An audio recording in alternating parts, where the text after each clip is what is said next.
Hans Martin on behalf of Co-Atlantic Leadership Network. I really would like. I'd like to invite the first panel on stage, your esteemed guests. And guys, we're not going to do the introductions because you have the bios with you, and it's still time to have a productive discussions on topics. Thank you.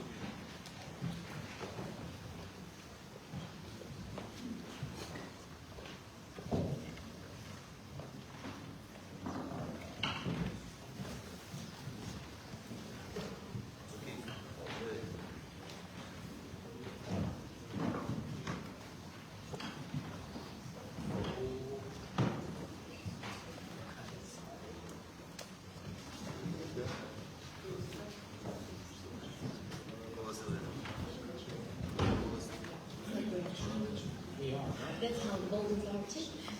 Welcome everyone.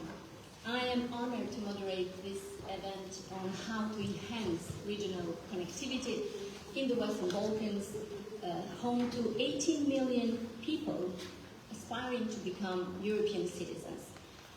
And being born and raised in the region, I totally relate to what Dan Hamilton said about the frustration of the connection in the region. It has been improved somehow, but there is much more to be done. So I'm very happy we will discuss about that today. In the last 3 decades, the region has faced economic challenges such as high unemployment, poverty, corruption, and brain drain, posing threats to daily security to its citizens. The recent events, including Russia's illegal war in Ukraine, and also malign influence such as disinformation and cyber attacks, indeed have prompted EU leaders to act quickly and also recognize the importance of the Balkans' security. As a result, it appears that there has been a shift towards expediting the enlargement process and exploring these new ideas about the staged accession and pre-accession funds, which I'm sure we will discuss with my distinguished panelists. Lastly, to strengthen first the common market, common economic market of these 18 million consumers, and then hopefully soon to access the EU single market, the Western Balkans must showcase their capabilities. This requires identifying their needs, as Johan mentioned, other speakers here, but also the tools, the projects, the initiatives that will support regional connectivity. Indeed, this should be going hand-to-hand with adhering to EU conditions of accession while receiving substantial financial help from the European Union. To discuss all these issues, we have a great lineup of speakers today.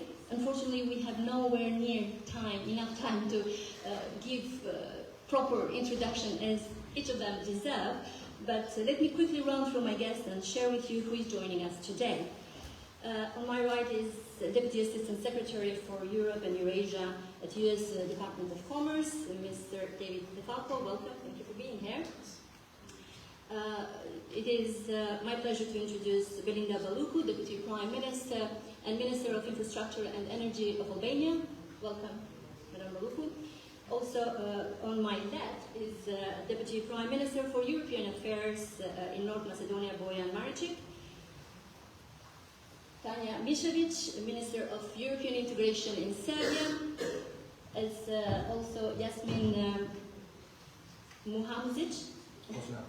Close enough, okay, thank you. Director, Banking Agency of Federation of Bosnia and Herzegovina, and my colleague and friend, Valbona Zeneli, Chair of Strategic Engagement, George Marshall European Center for Security Studies. Welcome all. I'll start, since we are at the Library of Congress in Washington, D.C., I'll start with you, DeFalco. From the U.S. perspective, and specifically for the Department of Commerce, why regional economic integration and potential future of the Western Balkans in the EU is so important? Thank you, and good morning all. I'm happy the panel was before lunch. I don't know if this were after lunch, we'd actually fit up here, but I think, you know, at the Commerce Department, in a way I have a luxury because I get to work with the private sector all the time. And I think the agenda that we reflect at the Department of Commerce when it comes to regional integration has a couple of foundational concepts that I think Martin touched on and Dan touched on as well earlier, which is we know that economic security now equals national security, and I think the panels in the afternoon will touch on that, but I think we can all agree that that certainly is an imperative across the board. And solutions to those problems will necessarily involve business interaction and business recommendations and the like. And the second, frankly, is the reality of the global marketplace we find ourselves in and the competitive nature of that marketplace. Capital is fickle, investment's fickle, and I think it just makes sense from the business proposition to want regional connectivity, to have the 18 million consumers, to facilitate trade, whether it's through customs facilitation, logistics, everything that's involved with running successful business in the Western Balkans. So those two imperatives kind of have driven the Commerce Department. And when I took this position, one of the first things I did, and Martin, I am hopeful. I hope that's not a strike against me. But I'm going to get practical here too. I'm hopeful because I was in the region recently, and I should say, led a certified trade mission, the first in 20 years to the region, and the first ever in Montenegro. I was very proud to do that. But 27 companies signed up for this, large companies and small companies. Why? I think it's because, as Martin touched on, we're going through the cooperative effort together. I think, and by that I mean we're all trying to develop a 21st century economy. And so whether we're looking at green and energy transition, whether we're looking at digital transformation, all these topics are shared topics. And, you know, at the Commerce Department, we would argue, I think, strongly that the products and solutions that U.S. companies offer should be part of the solution in the Western Balkans to contribute to the regional integration, but also to allow us to take advantage of the many, many opportunities we see there, not only in these transformations, but the workforce. Very entrepreneurial, very dynamic, and more importantly, equally as important, I would add, is the reform effort that we talked about. I think that is critically important as well when we talk about business engagement and regional connectivity, because the technical regulations, the standards, the business environment, the legal climate, all of these will contribute and frankly accelerate the pace with which U.S. business will be interested to be in the region. And again, like I said, 27 companies, that's a pretty large delegation even by our standards. And I think, I'd like to think the ministries in the countries we visited always open doors, and I think the excitement and the opportunity coupled with the reform effort and the inclusivity of the business community, whether it's European or American, to help provide solutions, both on the regulatory reform agenda, but also to help share in the development and the building of this 21st century economy, I think is very exciting for us. Thank you very much, David. I would like to continue with you, Deputy Prime Minister of North Macedonia, Maricic. How does regional cooperation relate to the EU perspective for the Western Balkan countries? Thank you so much, Ulla. This is an excellent opportunity to be here and discuss this. And I think this is the real question. You know, there are 72 regional initiatives for our region.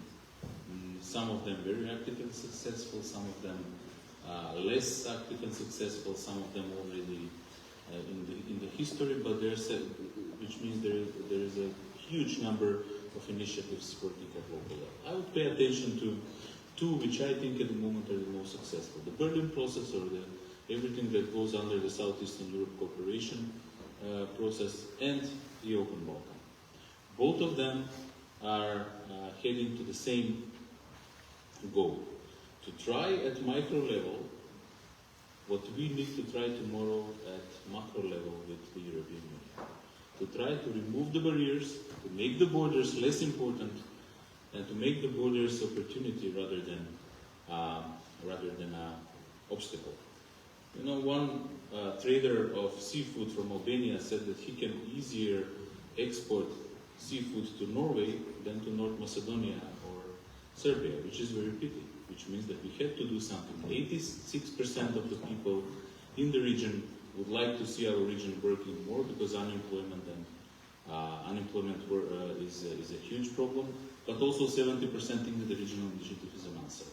I think that regional initiatives, both Berlin Process and Open Balkan, go in the same direction, making our region more competitive in economic sense, but also making the life of our citizens easier and our businesses easier to work in our region. The only thing that is very important is that we don't see the regional initiatives and cooperation as a substitute for the EU accession process. This is very important to our people.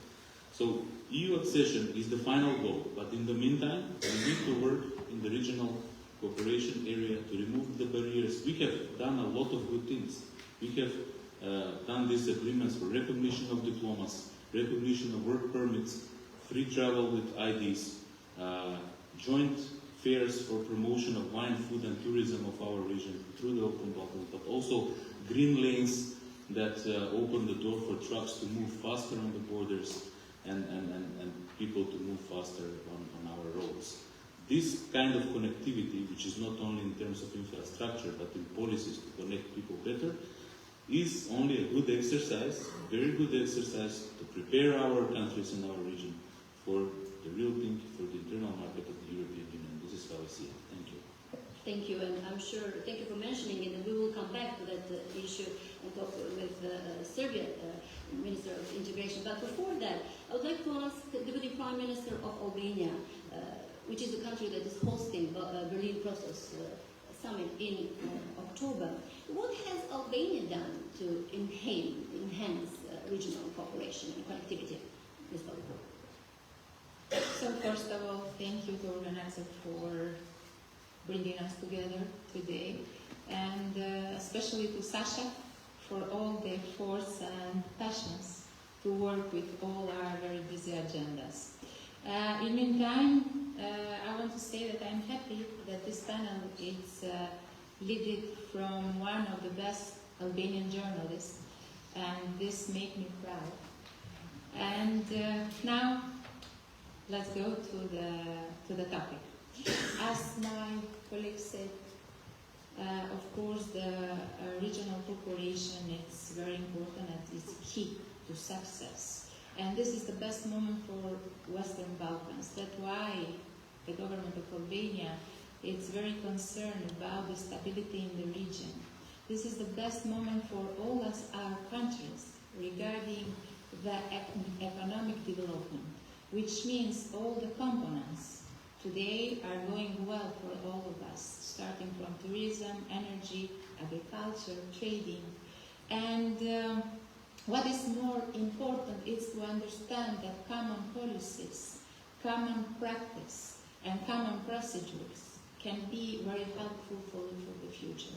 And of course, they are not excluding our focus regarding the accession in European Union. All of us, we are, all the countries, we are trying to do our best, and you should believe us that it's very difficult for us to fulfill all the requirements, because the Western Balkans, it's coming from the very difficult past. I believe that you know all the history, and we have been in a very difficult transition of more than 30 or 35 years, and now we should be in compliance with all the requirements. By having this kind of regional cooperation, that in some of initiatives Albania is leading, we are trying to create a bigger market, we are trying to create common, as I said, policies and sustainable policies, and I just want to take a very concrete example that have been our last successful cooperation, the 8th corridor. The 8th corridor is one of the most important corridors regarding the connectivity, but not only. It's very important even for security matters. Now, with all the new geopolitical facts and issues that we have after the aggression of Russians in Ukraine, Today, the 8th corridor, it's a necessity for Western Balkans, for Europe, and for the Black Sea too. By working very close with the government of North Macedonia, by having the support of Italian government and Bulgarian government as two members of European Union, we have achieved to put the 8th corridor as part of TEN-T, of the official European corridors of connectivity.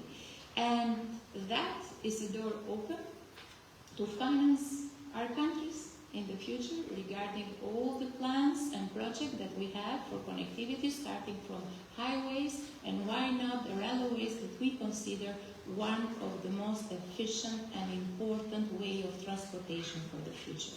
So I just give you this example to make you understand what we can do if we work together. And if we have agendas that are customized for our countries, but to the other hand are in compliance and they have a common sense regarding the region. Thank you.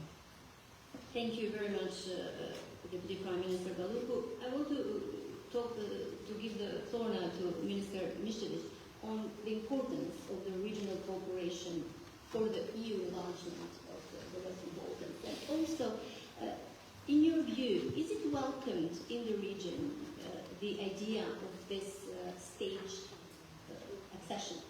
And I know, we don't have time, so I'm going straight to the point. But I know that pre-accession plans are welcome. So what's your assessment, your evaluation? Thank you very much, Ilva. Everyone knows that I am a spokesperson against state membership for the region, as it's extremely important for understand that the Western Balkans apply for full-fledged membership to the European Union.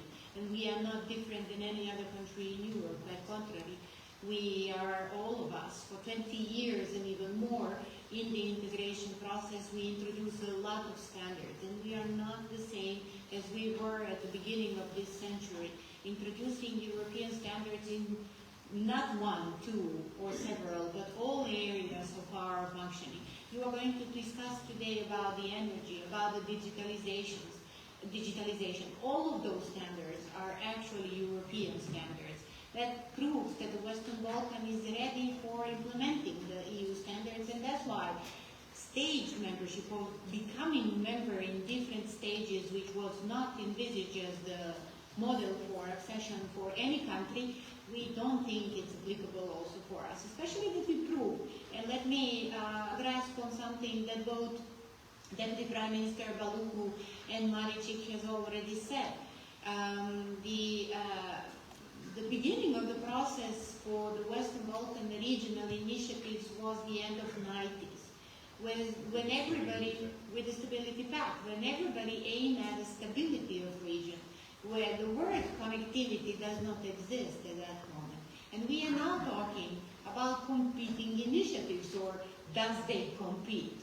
Actually, we are talking about becoming part of the common EU market, even before we become member of the European Union, which we proved, the common regional market, or introducing the something which is the newest thing. I'm sure that my colleagues from the region got the same SMS. So actually, when I'm traveling with my the tag for paying the tolls at the highway, it's applicable with Macedonian one. So without any problem, not only that I only can use the ID, but also I don't have to pay the fines. It does not mean much when you are talking about this in the United States with something like this does not exist. But let me give you some numbers, and it is extremely important. 300,000 trucks cross the borders of each and every of the Western Balkan countries' economies. 300,000 trucks lost at least 12 hours traveling around the region, not because of the poor roads, but because of so many things that they have to do at each and every border stop and each and every fine that they have to pay. The estimation is 5% of the growth GDP for each and every of us. If the the regional market if the Open Balkan is fully fledged and fully alive. That's why the European Union has restarted the idea of how to utilize more regional cooperation as a step towards more European integration, and that is the bottom line of the growth plan. Maybe Valbona wants to say something on the staged accession, and then I have a question for you about what are your suggested priorities for the Western Balkans to overcome the economic challenges and to be able to achieve development? Well, thank you very much, Ilva. It's greatly honored to be here. I'd like to start with, what Dan mentioned. 25 years ago, there was this, big hope in the region that the region will catch up very quickly with the European Union. And just to put that in perspective, currently with the current growth rates in the region, it will take 50 to 75 years for the countries of the Western Balkans to converge with the European Union average. So a long way to go. Regarding, and let me put that also in perspective, Ilva, before I move to the stage accession, or maybe we can call it differently, is that the entire region attracts less than 0.20%, 0.2% of the global foreign direct investment. When the European Union is one of the biggest markets in terms of not only attraction of investment, more than 25% of the global one, but also it's the main investor in the global economy with more than 35%. Only 0.6% of the total EU investment in the global economy have gone to the Western Balkans. So that is why it's so important to put that in perspective and understand that the driver of future economic growth really relies on qualitative foreign direct investment. And so in terms of, we call it stage accession, you can call it different ways too, is that it's a necessity that the economic growth models need to be EU-driven economic models. In the sense that closer relationship, China was mentioning, how to get closer to the internal market. I believe, I'm a strong believer that once the conditions for the countries have been met for the Western Balkans to be part of different sectors of the European Union, they have to be allowed. So it is a stage accession, but it does not mean phasing in, but it does not mean that the final goal, the final objective is not EU membership. And I think that is important to link better the countries to the European market, to increase absorptive capacities of the countries, and also to improve human capital. It was mentioned this morning from Martin that brain drain is one of the biggest security challenges for the future. And we're not studying it enough because that is going to impact the economic model of the future in the region. We will come back later to the suggested priorities where they should invest more. But I want to bring in Yasmin on, from the Bosnia and Herzegovina perspective on the importance of the regional connectivity. It can be only my personal, because I'm not coming in capacity of any minister, but I hope it's going to be sufficient. Thank you, Sasha. Thank you, Dan, for setting up this conference. And I think it's quite important to be here and to speak on behalf of the Balkan countries, because I firmly believe whatever push we need acting in the region, it should come from the DEC. I'm quite skeptical of any European involvement significant in the region. So I do believe that Washington should be much more involved, and this is one of the ways actually to do it. We're coming from the region where we have a bad habit that we don't watch the news. We are quite comfortable with producing the news in any sense of that way, but we don't watch the news. What does it mean?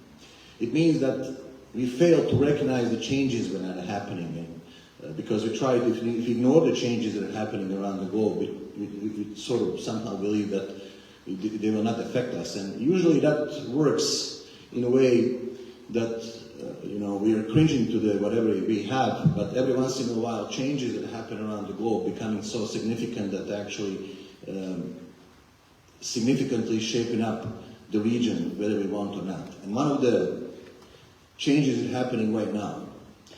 Other changes that happened previously were happening in the 90s, and whatever political establishment had in those days actually failed to recognize the changes and failed to adopt the changes and to set up the changes in a way that it could be used for us.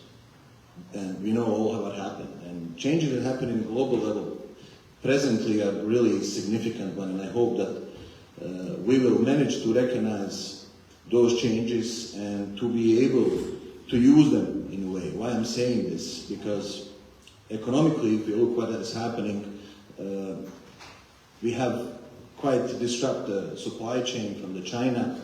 We have a war in Ukraine, and whatever was coming from Ukraine and Russia into the European market is not coming, and whatever problems we have economically in Europe and inflation, they are mostly driven with the lack of the supply that we have from those markets. What does it mean for the Balkan markets? It means that we have a significant chance right now to use the gap that exists, especially in the European market, and try to utilize it to develop our economy. And what economy we are talking about? I'm a finance guy, and I always like to talk about in financial terms. If you look at the Western Balkan countries, from financial perspective, all the countries combined have a total banking assets of $100 million. So if you take that market and observe it as a single bank, that bank wouldn't be sufficient to be among top 50 banks of the European Union. That's where we are. And if you take the loan assets and divide them per capita, we would have loans averaging 3,000 per capita. European average is 35,000. That's where we are, that's where Europeans are. I don't see that as a problem, I see that as a potential. That's how much space we have to grow. In order to utilize that potential, what we need to do? There is no alternative to all these regional cooperation initiatives, BEL initiatives, CEFTA, Open Balkans, because there is no political issue that should keep the trucks waiting on the border. But we're not gonna solve the issues that we have only with some memos that we sign around the table. It has to be more substantial. It has to be more deep. First of all, some of the things are easy fix. We're talking about the roads. I mean, we cannot talk about regional connectivity if it takes me more to go to Skopje than to take to Berlin. I mean, I was traveling to Skopje recently. It took me more time to take to Skopje than it is to go to Berlin. I believe, and that's an easy, you won't believe it, but that's an easy fix, that all the regional capitals should be connected with the highways and with the trains. That's the first step to utilize potential whatever we have. And that's an easy fix. There are fixes that are not so easy, which means that all the countries should have a rule of law, and it should be equivalently represented in all the countries. So if you come into the region as an investor, you know what you expect. And it should be equivalent to all the countries. If you go to Kosovo, you should have the same treatment as if you go into Serbia. That's the unified market. What else? Financial systems that we have in the region are really shallow. I mean, if you look at all the countries, all the systems are bank-centric, and they are lacking the sufficient tools that will support the economic growth. That's something that we need regionally, and that's something that should have been done regionally. Third thing that we need is the education. We are struggling with the education, and we need a much better education, especially at the high university. I mean, if you look at a region, that's the region of 18 million people, that we don't have any university that is on top universities on any European level. So those are the things that actually we need to work together, and we need to improve together in order actually to utilize the historical chance that we have. Economically, we do have a historical chance, because great shifts globally are the problems, but they can actually be the chance for those countries and those regions to recognize the changes and are able to utilize the advantages they have in the current situation. Thank you, Yasmin. Yes, Ms. Balgrugan. So, in political perspective, because as Jasmine said, he spoke in a financial perspective. So, regarding the investments and regarding the foreign investment in the region, we have a good experience the last 4 years, because we have changed in Albania many way of cooperation. Starting from justice reform, which have been painful for the country, a fundamental change on the perspective of the justice, but to the other hand, have created kind of friendly environment for the foreign investor to come. Because now the country offers transparency, for sure, political stability, which is very important for all parties to come and to invest in Albania. And what is more important, less bureaucracy and less corruption.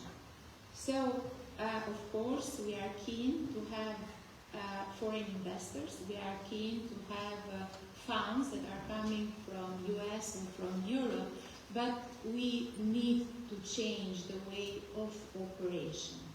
And corruption, transparency, and stability, in my point of view, in political point of view, are fundamental to change all the way of approach to Western Balkans. They're definitely a good step forward to invite and to attract investments. Talking about pain, I think North Macedonia knows something about it on the process of becoming and wanting the EU membership.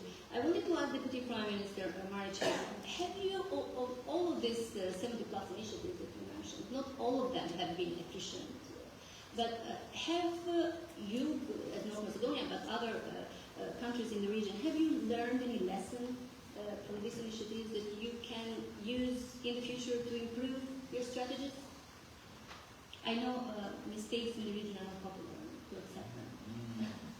There are no mistakes, just lessons learned. We have learned this from the European Union, by the way. And the Commission.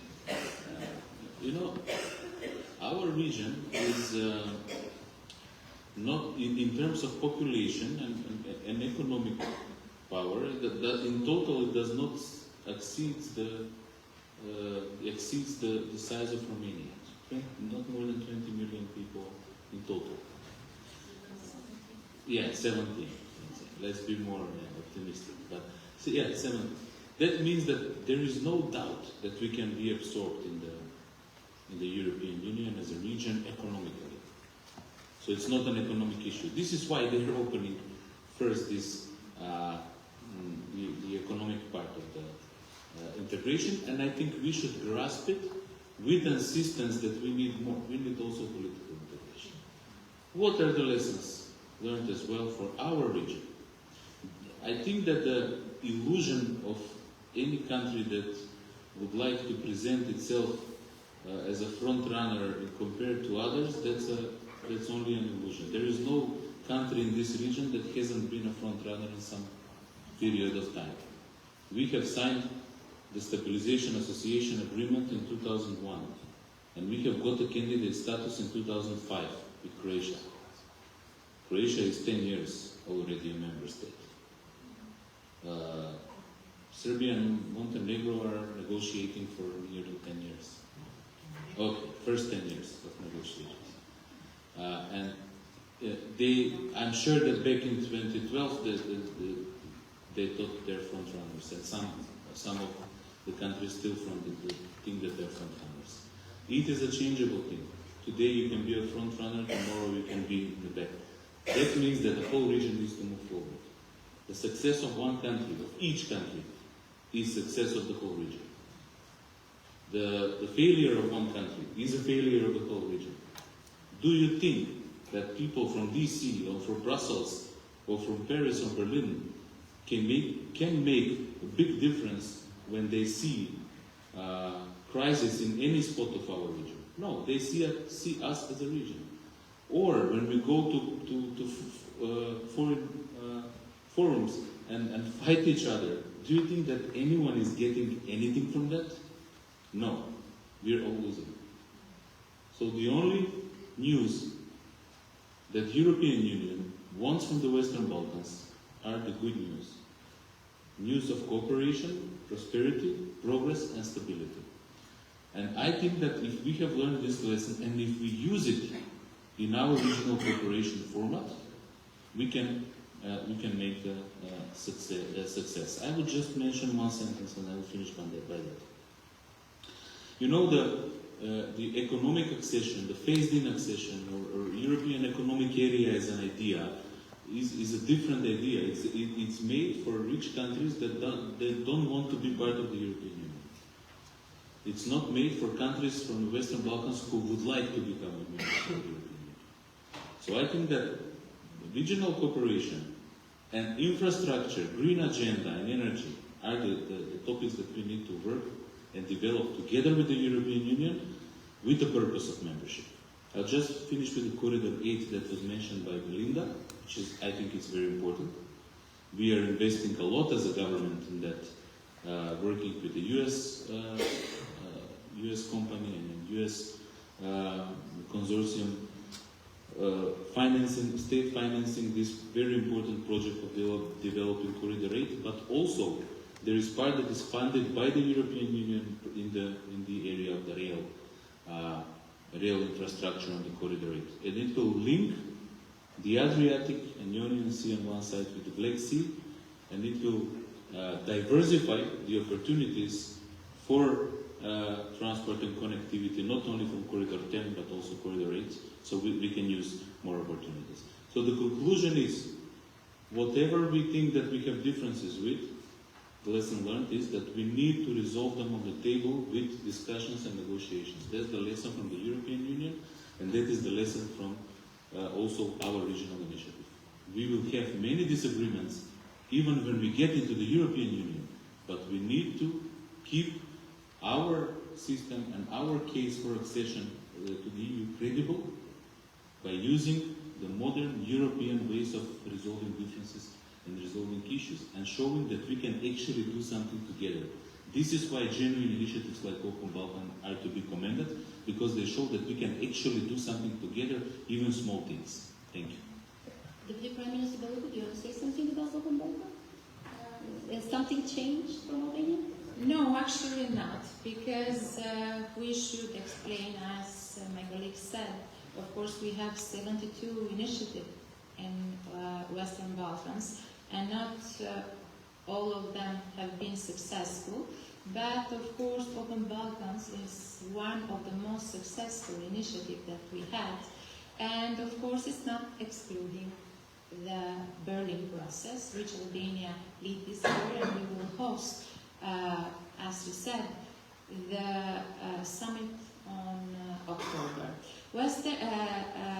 Open Balkans have shown that if we can work together, if we can create a kind of open market for all our countries, if we can have common initiatives that can benefit our markets, our citizens, our policies on economic development, for sure we can be successful. And of course we don't lose any kind of focus from our very hard work to fulfill all the negotiation requirements that we have right now.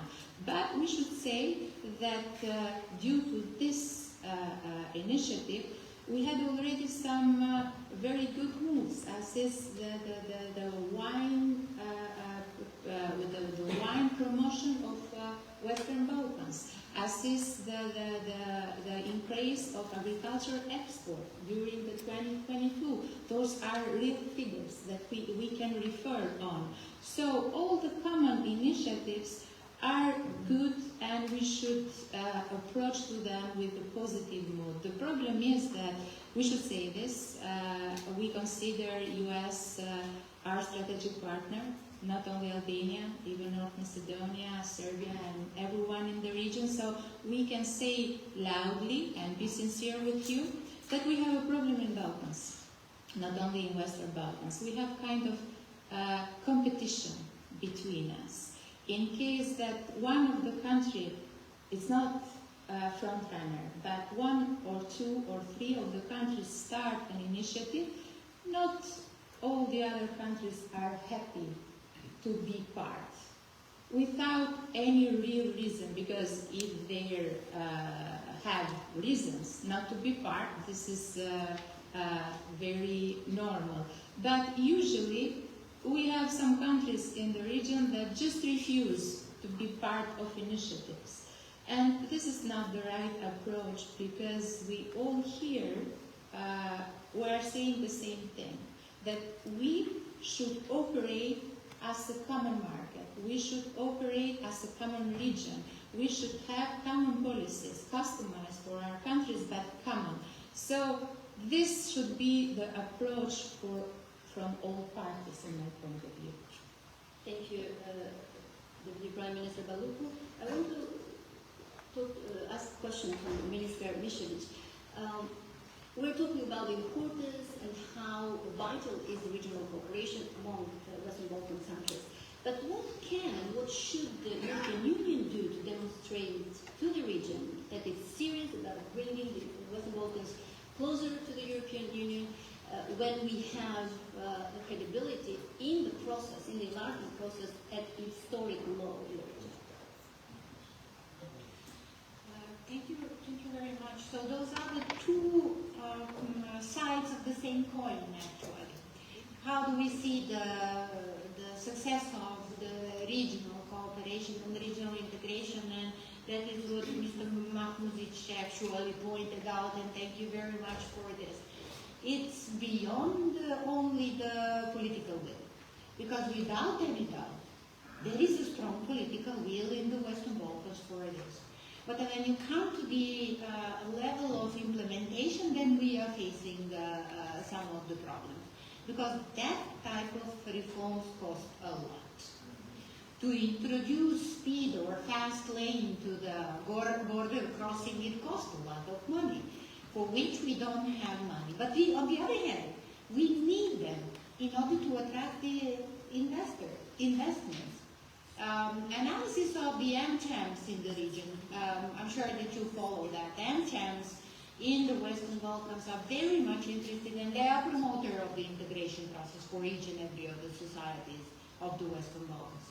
Why? Because they see that as a bigger market for their companies to trade. Obvious economic reasons. So actually, U.S. through the AmCham is already doing a very important part on pointing out the necessity of the European Union to help us to help ourselves. So we are not fleeing from doing the job and the reform process. Well, we are sitting, all three representatives of the three countries are, even before the membership, did a huge investment, political investment, in changing the whole of the judiciary system. And that is first Macedonia, then Albania, and we, Serbia, we did it last year. So that is a huge understanding of the role of law in terms of not only economic development, but also societal development in our societies, working and developing in this respect. And only one sentence, I hope that we will have time to get into the issue of phasing, because this is something that we are doing right now. So you might be interested to hear what are we doing actually. But in terms of 0.2% of all FDIs coming from the EU, in percentage it does not mean a lot.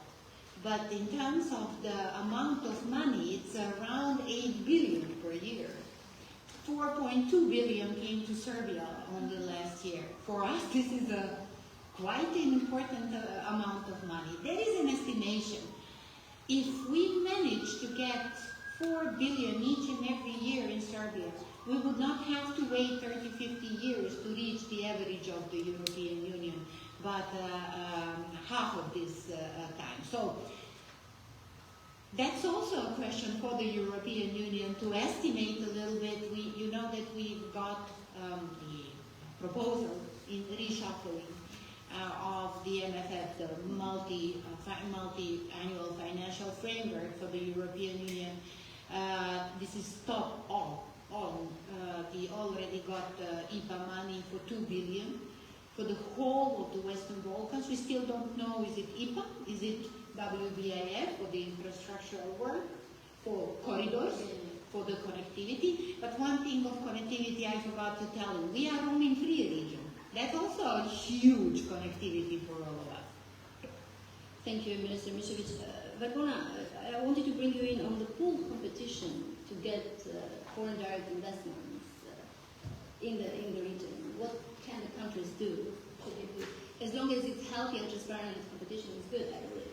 Absolutely. Well, actually, I agree with all the speakers. So, since the times of the Stability Pact, regional economic integration has been one of the drivers of the EU integration of the region, not only to bring economic growth, but also reconciliation. So we should not forget that important aspect of more cooperation.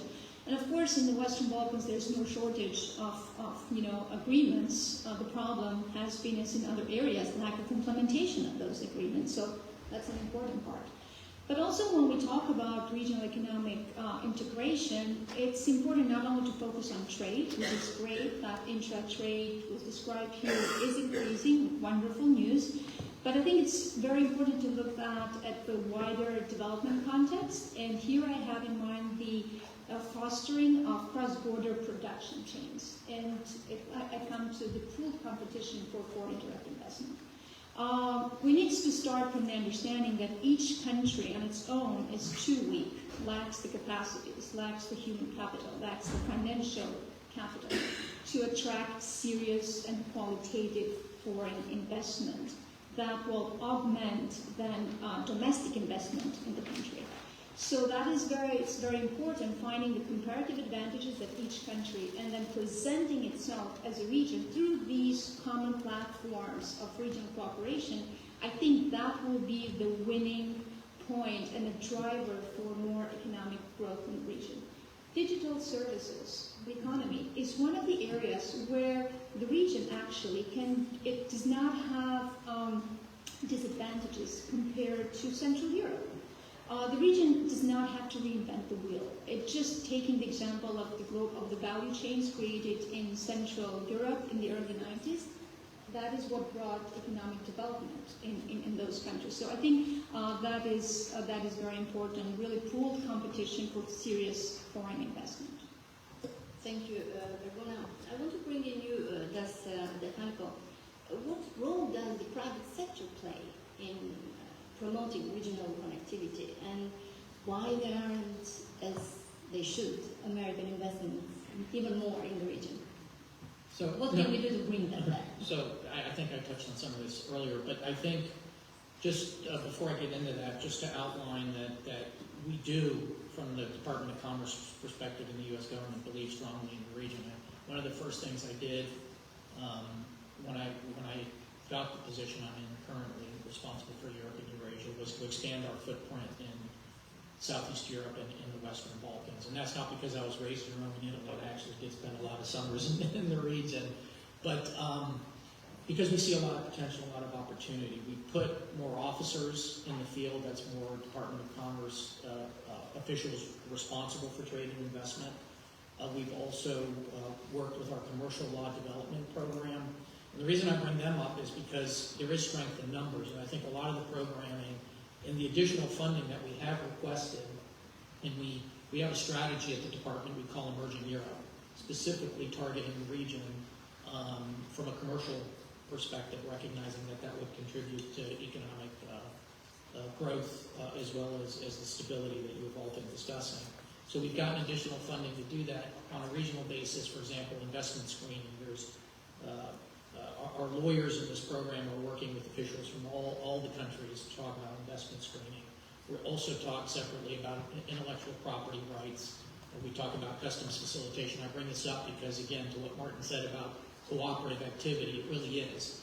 And we're putting our resources into helping build the capacity there because, as has been alluded to answer your question about foreign direct investment, those are the types of activities, programs, initiatives that we want to see those reform efforts continue in the region, and they've been very successful as well. And advertising those is another thing we need to do better, is to attract investment by recognizing that the business environment is improving. But we can't get away from the connectivity. I think to your answer about the private sector, when I was there, the AmChams, actually, we had an event in Belgrade where all 6 of the Western Balkan countries with companies were represented there. Business wants to be in the region. More businesses want to come to the region. Like I said, I brought 27 companies with me, and the sectors that we're looking at are cutting edge. And there is an opportunity there as we talk about supply chains, we talk about value added, we talk about jobs and growth. There is opportunity there. And from an outsider looking into the EU discussions, no step is too small. I think the road to that final goal will help build the environment that our companies look for when they want to invest. So, legal certainty, connectivity, transparency, predictability. You've heard these. This isn't new. Rule of law. Rule of law. The businesses, they talk to each other, but they do see potential. Agribusiness has been mentioned. There's huge potential there. Energy diversification, digitization. Our companies want to be in those sectors, and they also recognize the connectivity between the Western Balkans and Southeast Europe, and that's what we're trying to build on as well. So there's a lot of excitement and potential. My answer is the private sector helps us as governments be more informed and make smarter decisions. We don't always agree with them. They don't always agree with themselves. But I think it's not just the private sector and the AmChams that provide recommendations, and they have global experience quite often, to provide options that we can reflect upon, but civil society. I think especially our younger generation here in the U.S., and I think this is true in your region and Europe, they have certain expectations. And I think as we talk about developing a 21st century workforce, which we're challenged with as well, how do we create the jobs and fill the jobs? We need to listen to civil society. We need to listen to the private sector and take all that input, because I think, again, those recommendations, those discussions lead to smarter solutions. But I think the reform efforts, the discussions with the EU, and all the issues we talked about, working on together, the U.S. and the Western Balkan states, I think will get us to the place we want to be in terms of attracting more interest, more investment. Because I can tell you the excitement is there, the dynamism is tangible for those of you who have been in the region, and there's a lot happening. There's a lot of reform that's taking place, and a lot of efforts that the governments are taking to attract investment. So we need to work together and find a way to make that succeed. Capitalize on those Correct. changes. Barbona has a brief remark, and then I'll Yeah, one quick point, because we're talking about investment. It's very important to know what kind of investment. So in this case, I think we're talking about Western investment, more from the U.S., from the European Union. We have to recognize that Chinese increased influence in the region. We have seen that over the last 10 years. It's the second biggest trading partner for almost every country. And out of the stock of the total investment, 20% now is Chinese. So I think that is why we need to look at, what can be some of the platforms, what can be some of the security guarantees for investment from different governments in order to bring in U.S. investors or European investors to be more attractive from the region. So that is also important part of the conversation. What kind of economic development do we want to see in the Balkans? No, and we absolutely we agree with that comment, and that's what I had mentioned earlier when I talked about working with all 6 Balkan states on investment screening, and specifically to discuss methods we use to analyze and better understand and appreciate where those investments are coming from, and tying those decisions to security discussions. Again, very targeted, very specific, very technical, but that expertise is being shared, and we're doing it on a regional basis. Thank you, Stefano. I want to bring Yasmin on how can, as we are discussing, the private sector and the civil society play a role in promoting regional cooperation among the Western Balkan countries? The issue with the Balkan countries is whenever we actually start, it can be purely political or social. Second or third step, it becomes political. That's a problem. One of the main reasons why we have that is that we've been playing this zero-sum game among each other as neighbors, and we've been playing it quite successfully in terms that we're not moving forward, because somebody mentioned that it doesn't matter how good an initiative is. It only matters who is actually suggesting the initiative and where it's coming from. So eventually it becomes a political issue. Open Balkan is a purely economical initiative. It shouldn't be observed any other way, because it is, in the essence, purely economical issue. However, it was, by some countries, including my own, where I'm coming from, it became purely political. So we do lack a lot of understanding. There is a significant role that everybody can play inside Balkans. And why is that important? It's important that because we have to start to become good neighbors to each other. I mean, Jamie Dimon is someone who I hugely admire. He's the CEO of the JP Morgan Chase. And in 2016, he was asked about the U.S., and he said that U.S. is the greatest country because of several things that the U.S. possesses. There are some things that we cannot affect, that we cannot influence. U.S. has 2 natural borders, but the first thing that he mentioned is that we have a great neighbors. We have benevolent neighbors. On one side we have Canada, on the other side we have Mexico. Some other issues, some other things I already mentioned. But the first thing he mentioned, he said we have good neighbors. So we have to try to be good neighbors to each other. I mean, we've been trying to do the things in a certain way in the past decades. We didn't get too far. I mean, we are struggling economically. People are leaving the region. People are not leaving maybe the region because of the economical issues. If you ask them, some of them, most of them, will leave the region because of the uncertainty. And we do have a significant potential. I mean, Abena talked about the foreign investments. I do fully agree with her because as a region, we can be more competent and more competitive and more attractive to anybody who wants to invest. When you're talking about the foreign investments or any investments whatsoever, it comes naturally. You cannot pretend, because if you create the environment, then someone would come, start the business, make money. News spreads fast. If somebody came into the region, invest, made money, he would say, I'm doing fine. And someone else will come. And that's how you actually start. That's the reason we cannot fake it. You have to have an environment that is predictable legally, that gives the certainty to the investor, that doesn't change. The legal environment doesn't change every 6 months or every year. We have to have a stability and predictability. We have to have an environment where whoever actually comes into the region to invest, it has to have legal guarantees, not political. It has to have legal guarantees that whatever actually it's invested there, it has security and predictability. If we are able to secure that as a region, we will succeed. And as a region, we can actually complement each other because all the countries, we are quite small. We don't have all the sufficient capacities to foster the investment that we are talking about. That's the reason why we have to have an openness, which means that we have to have a possibility that when an investor comes into the region, it can get the resources from one country, or it can get the workforce from the other country, or energy from the third country, in order to facilitate potential that we have. Exactly. Now is the time to grasp the momentum. There are two momentums that we are talking right now in Europe concerning the region. The first one is the accession process. Because of the war in Ukraine, because the European Union member states realized that Europe has to guard itself, secure itself,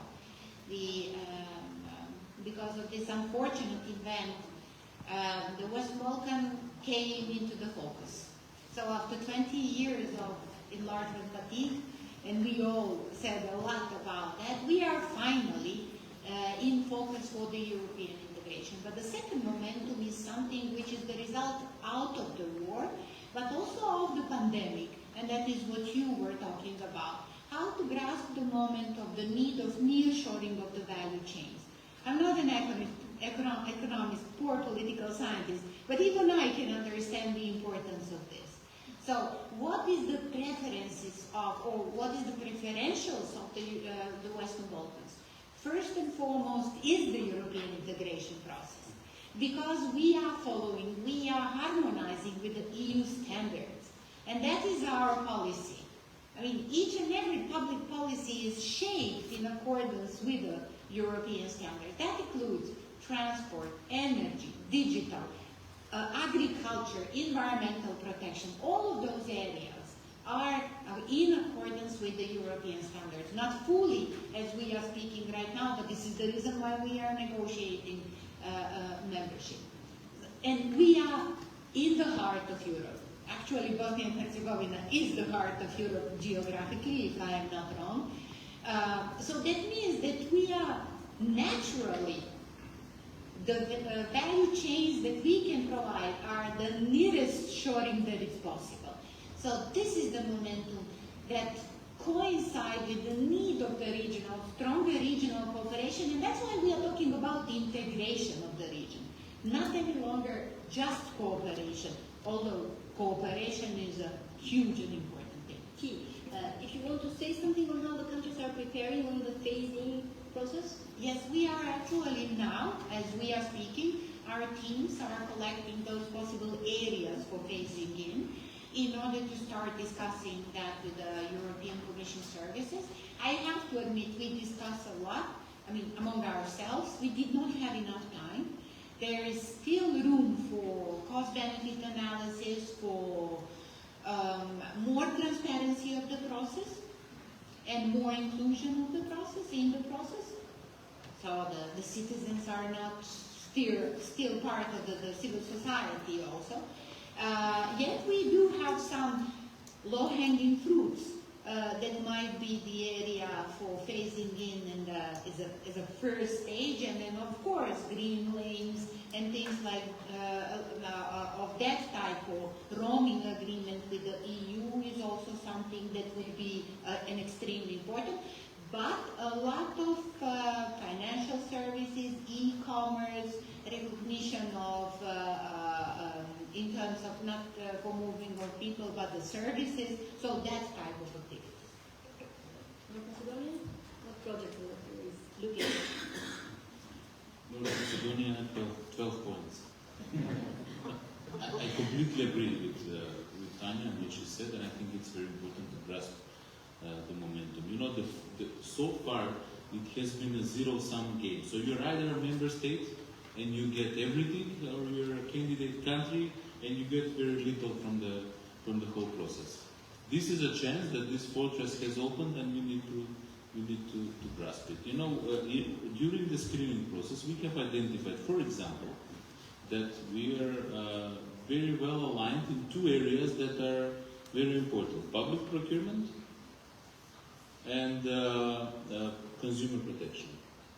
So I think that in these two areas, North Macedonia is well, let's say, all the rules are well transposed and well approximated to the EU rules. Let's try to take this as a pretext to develop something for the common market. I think stemming from that, you can imagine what can that do. It is related with the trade, it is related with the services, but also we will pick some strategic areas like we are very interested in digital industry, we are very interested in agriculture, and so on and so forth. But I will stop here on this point and just say one last thing for the phase thing. I think that this is a good device for us to build up the relations with the EU, but at the same time, we will and we are insisting on getting a clear plan for our membership with indicative date, in my opinion, our government's opinion, not later than 2030.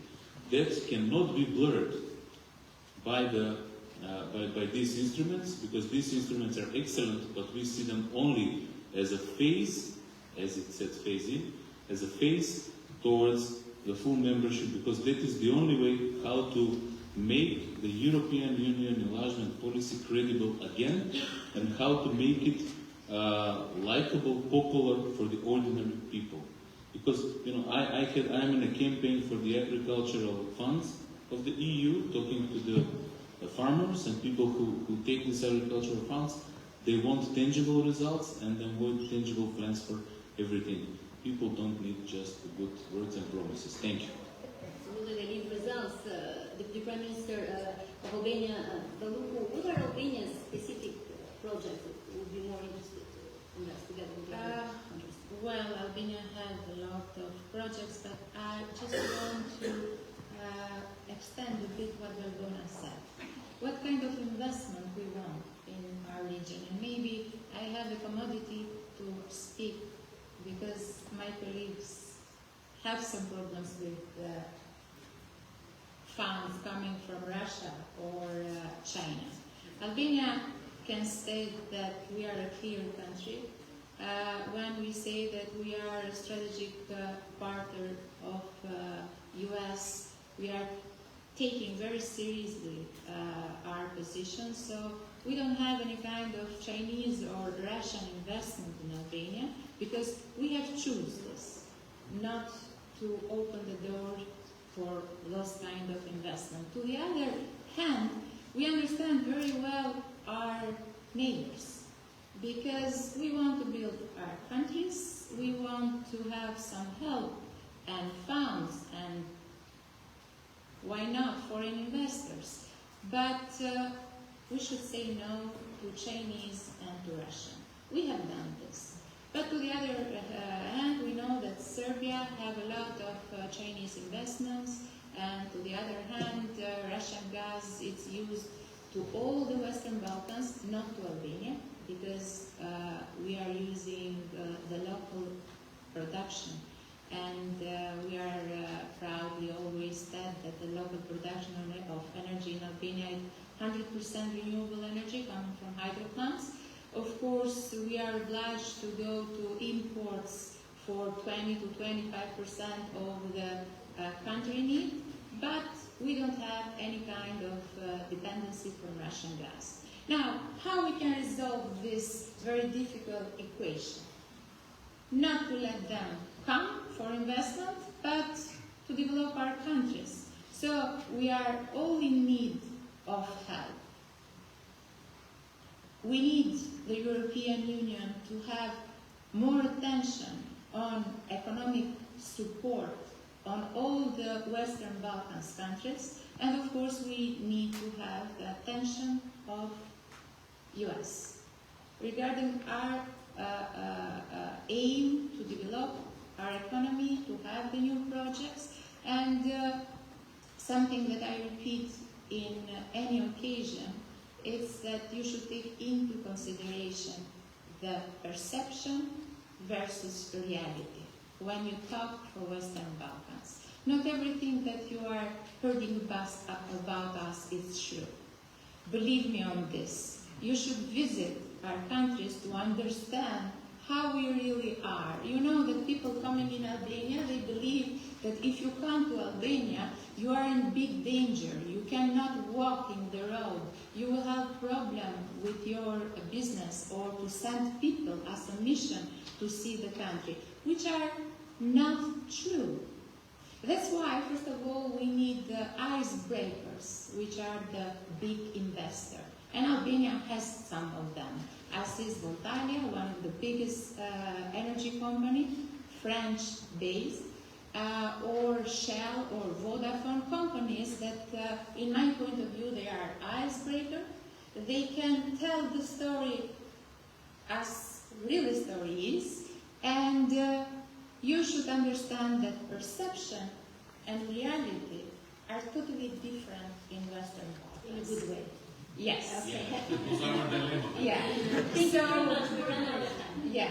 I should leave. Yeah, I should leave the panel too because I have another meeting. But I should say only one thing. We are proud to develop our strategic project, and it's the case to mention here because it's the LNG US project that we are running right now, and we believe that we are a good example for the region. Thank you for that. Thank you, Madam Boluku. I have a lightning round question, and if my guest here can give me a one-word answer, or I'm going to give you one sentence because we're running out of time and we have a coffee break.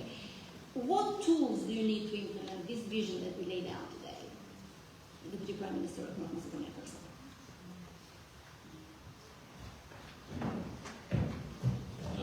Investments, investments in economy, investments in infrastructure, and institutional support for building up rule of law and fairness. That was concise. Minister Mishevich? I could agree. Investments, but also political support, which is the second part of the readiness to help. Luna? Economic rule of law. So reforms in the rule of law for economic development of the country. It's important to link the strategies. Yes, ma'am? We need to look at ourselves in the mirror and, take a hard look and see the bad things and what we can improve on our own. Every country in the Ionia are to improve themselves first and then ask for something else. That's the culture? I win. 3 letters. PPP, public-private partnership. I think that's Thank you very much.